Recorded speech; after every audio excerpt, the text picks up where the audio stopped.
ગુજરાત ભાજપમાં હવે મોટો ભડકો થયો છે। સ્થાનિક સ્વરાજ્યની ચૂંટણી પહેલા જ પૂર્વ મંત્રી જવાહર ચાવડાએ સીધો જ પ્રધાનમંત્રી નરેન્દ્ર મોદીને પત્ર લખ્યો અને જૂનાગઢ જિલ્લા ભાજપના પ્રમુખ પર અત્યંત ગંભીર આરોપ લગાવ્યા। ત્યાં સુધી કે હપ્તાખોરી અને વસૂલીનો પણ ઉલ્લેખ કર્યો। પત્રના મથાળામાં કવિ કાગની કવિતાની પંક્તિ ટાંકી અને લખ્યું કે ધોકો શિર ધરાય, ચીજુ તો નજરે ચડે, દીવે ન દેખાય, કુંડાની હેઠે કાગડા। બાદમાં પ્રધાનમંત્રીને સંબોધીને લખ્યું કે આ કથા છે જૂનાગઢ શહેરની નવા વર્ષની વ્યથાની। આપણા શિસ્તને વરેલા પક્ષમાં કેટલાક નિયમો છે, એક વ્યક્તિ એક હોદ્દો, 3 વર્ષનો કાર્યકાળ વગેરે। આમ તો આ નિયમો દરેક કાર્યકર્તા કે હોદ્દેદારોને સમાન રીતે લાગુ પડે છે, પરંતુ જૂનાગઢ આમાં અપવાદ છે। જૂનાગઢ જિલ્લા ભાજપ પ્રમુખ કિરીટ પટેલ છેલ્લા 9 વર્ષથી હોદ્દા પર છે અને આ સ્થાન પર રહી અને તેનો દુરુપયોગ કરીને બીજા સ્થાનોની પ્રાપ્તિ કરેલ છે। એક જ સાથે 3 હોદ્દા પણ ભોગવે છે, જિલ્લા પ્રમુખ, બેંકમાં પ્રમુખ, માર્કેટિંગ યાર્ડમાં પ્રમુખ। સત્તાના દુરુપયોગનું આવું ઉદાહરણ આખા ગુજરાતમાં નહીં જોવા મળે। 2 જિલ્લાના 3 તાલુકાઓમાં યાર્ડમાં પ્રમુખ પદ ભોગવ્યું, 1 તાલાડા, 2 વિસાવદર, 3 જૂનાગઢ। કદાચ ભારતમાં પહેલીવાર આટલું લોલમલોલ ચાલ્યું હશે અને પ્રમુખ પદની મ્યુચ્યુઅલ ટ્રાન્સફર પણ કરી। આ અસંભવ છે, પરંતુ સત્તાના દુરુપયોગ પર હથોટી હોય અને ચડી બેસવાની વૃત્તિ હોય તો જ આ બને।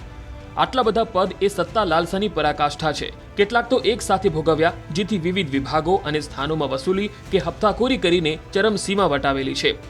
આ અંગે મેં અને અન્ય આગેવાનો, 1 કનુભાઈ ભાલાડા, 2 ઠાકરશીભાઈ જાવિયા, 3 માધાભાઈ બોરિયા વગેરેએ તો વખતો વખત ફરિયાદ કરી હોવા છતાં પણ આપના સમક્ષ આ વાત પહોંચી નથી। ક્યાંક કોઈ રહેમ નજર હેઠળ દબાઈ જાય છે। આ પત્ર જાહેર એટલે કરવો પડે છે કે આપ સુધી આ વાત પહોંચે, કારણ કે આ માણસની ગુનાહિત બેદરકારી અને ભ્રષ્ટાચારે આપણા પક્ષને પણ નીચું જોવું પડે એવા કૃત્યો કર્યા છે। આમ તો આ લિસ્ટ લાંબુ છે, પરંતુ 2 અક્ષમ્ય કૃત્યો જેનાથી સમગ્ર જૂનાગઢની પ્રજામાં નારાજગી અને રોષ છે એ જણાવું તો, 1 જિલ્લા પ્રમુખ હોવાના તોરમાં આ માણસે ભાજપ કાર્યાલયનું બાંધકામ પણ નિયમો નેવી મૂકીને કરેલું છે, જે આપને કદાપી સ્વીકાર્ય નહીં થાય।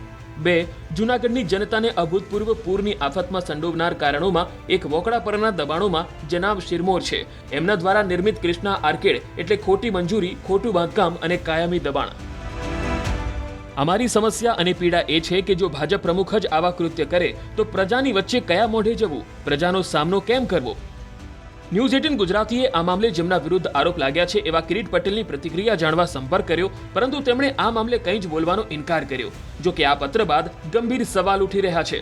સવાલો કિરીટ પટેલ સામે પણ છે અને સવાલો જવાહર ચાવડા સામે પણ છે, કારણ કે ચાવડાએ 9 વર્ષથી કિરીટ પટેલ પ્રમુખ બનીને બેઠાનો ઉલ્લેખ કર્યો છે, તો અત્યાર સુધી જવાહર ચાવડા મૌન કેમ હતા?